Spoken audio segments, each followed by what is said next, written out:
Keyboard Exchange International.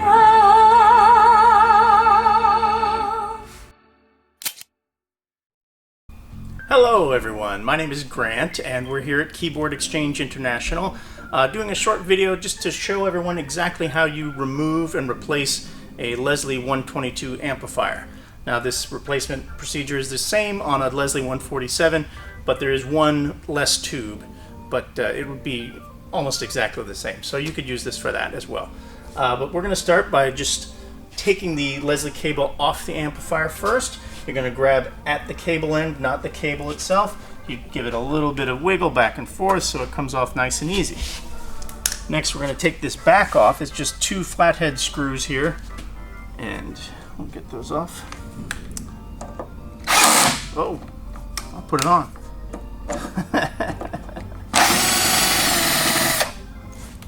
All right.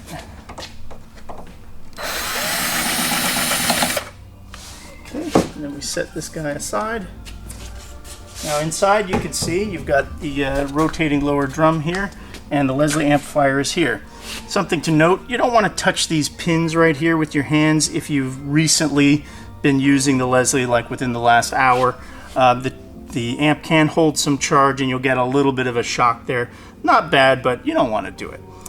So we're going to take these different plugs out. This one is for the speakers. That's just a little 2-pin plug. It comes out real easy.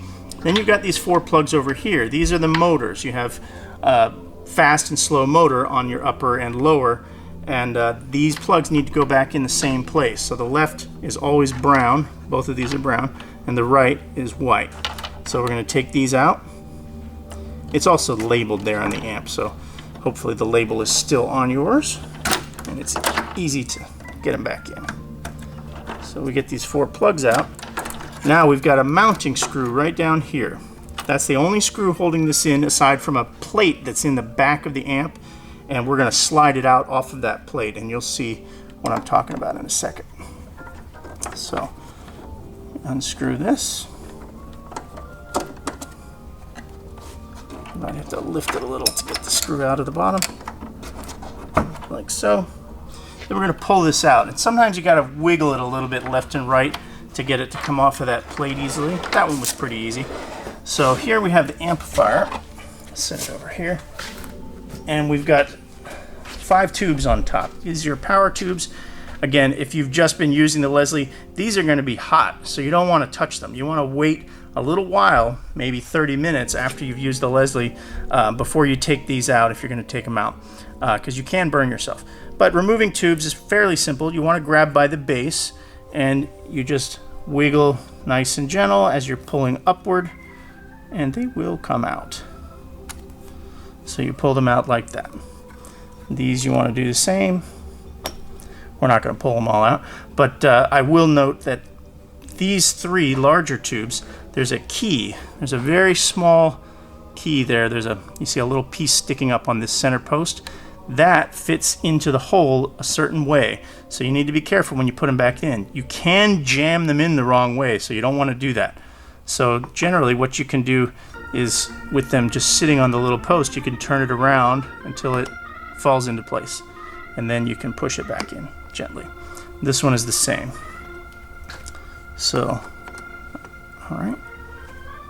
These guys do not have a key, but they have an open space there, and you can see it's the same on the tube socket. So you want to match that up.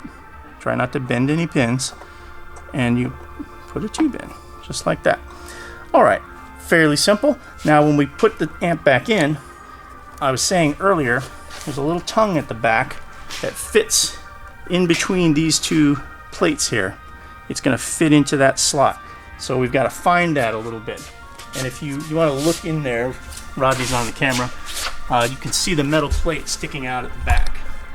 Hopefully there's enough light for that. Yeah. So this is going to slide onto that plate. I'm going to put it in, try to get it. I usually tilt it just a little bit to make sure I'm not going completely under the plate. Now I'm on the plate, so I'm going to hold these out of the way, and we're going to do the same kind of thing, wiggle it back and forth to get it to slide in. There's a hole there that if you don't have it lined up, you're not going to be able to put your screw in. So you got to get it lined up with that hole. Put the screw in, fasten it down.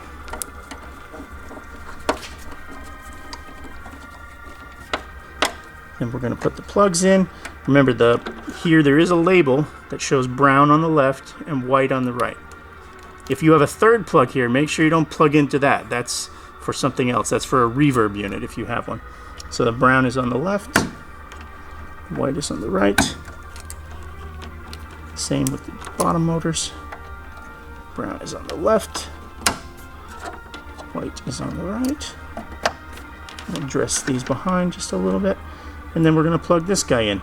Now these two pins are slightly different. One is a little larger than the other, so it only goes in one way. So if you're pushing and it doesn't go in, you've got it turned the wrong way, and you need to turn it 180 degrees. Okay, so then we go to get the Leslie cable, and the Leslie cable should only go one way, but you can put it in any way you want. I shouldn't say that. It will go on any direction, but it only works in one direction. There's a tiny little knob right there in between these two holes. I don't know how well you can see it, but that corresponds with a tiny little dot that's in between the top two pins.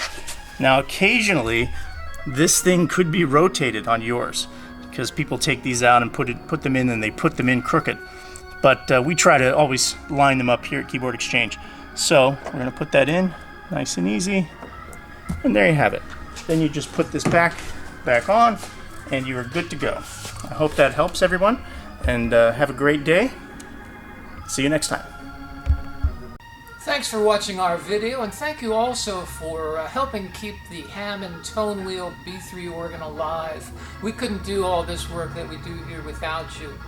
And it would also help greatly if you could subscribe, like, ask for notifications for when we have new videos. That would be a big help for us. So we thank you once again. I'm signing off for now, but we will be back.